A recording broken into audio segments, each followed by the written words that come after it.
muli guys. Magandang araw sa lahat. Magandang araw sa subscriber natin. Ang episode po natin ngayon guys ay magluluto tayo ng simpleng pork chop. Beef pork chop guys. So ang ating pork chop guys, minarinate ko na yan overnight. Ginamit ko na ng asin, paminta, tsaka garlic guys. So ang ating panghalo guys, meron tayong American lemon, pwedeng kalamansi din guys, sibuyas, bawang, soy sauce, paminta, seasoning, butter.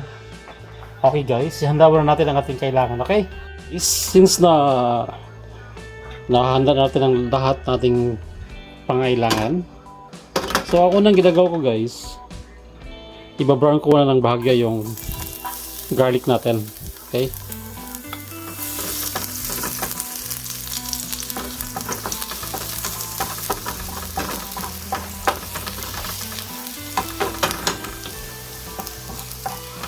i-brown ko na yan guys. Tapos yung hindi naman brown na brown guys, slight lang na pagka-brown. Ayan. So, tsaka natin isit aside din guys. Para mabilisan lang guys, dagdag ko na yung onions natin. Okay.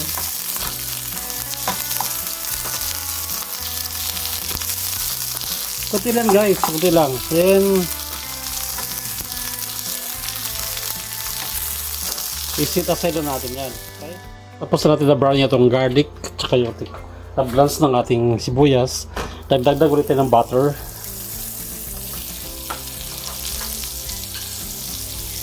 Saka natin lutuin ang ating pork chop guys. Okay.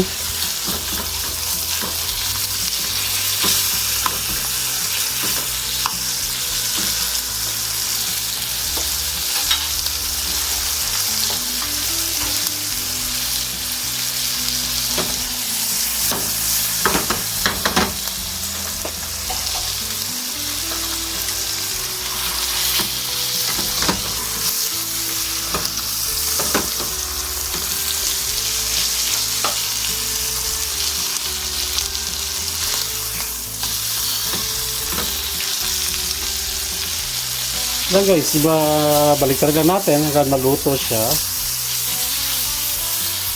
Huwag nating i-overcook ating meat kasi matigas siya pag i-overcook natin. Tama-tama lang siyang pagkaluto.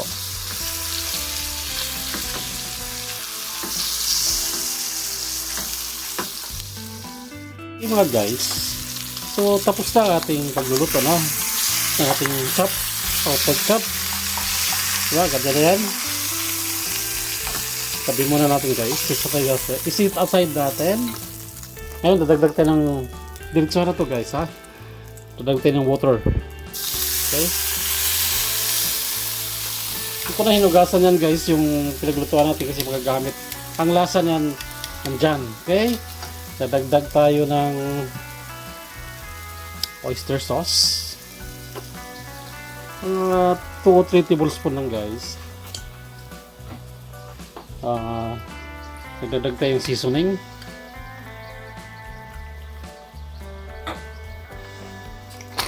Ang ating paminta.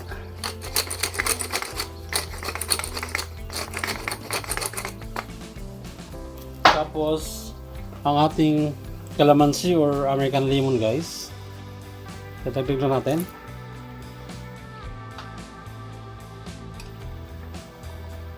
Yung iba nito guys, nagdadagdag sila ng cornstarch para magiging malapot ang sauce. Pero ako di na siguro ko kailangan kasi oyster ang ginagamit natin, medyo may pagkalapot siya ng konti.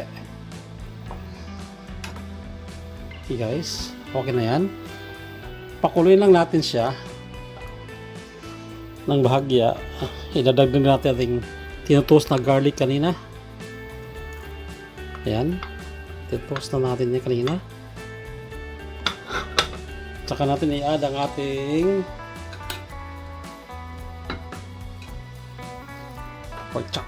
Okay, ayan, pork chop.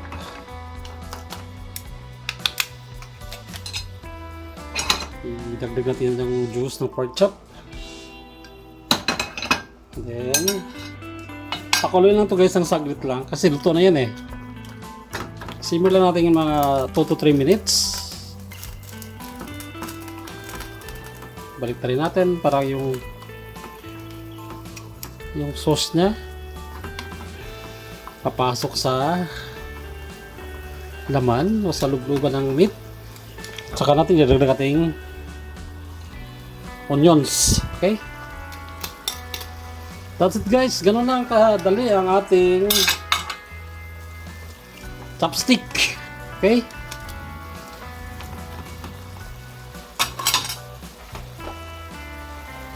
Kung gusto naman guys, parang maganda-ganda tingnan, dagdag tayo ng konting flicks. Okay?